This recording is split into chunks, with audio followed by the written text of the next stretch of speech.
Now, people who work on cars or flat surfaces know about this kind of rasp. It's really an easy one to use. You can get a good hold on it.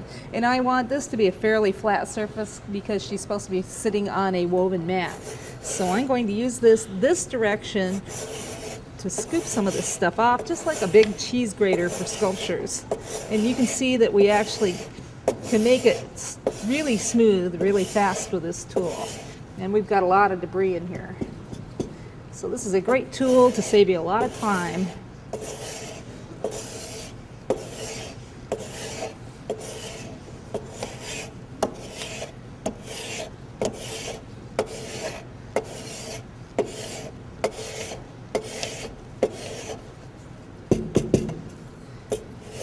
Okay, this tool actually has a very big surface on it, so like the rasps, it'll do a whole lot of work for you.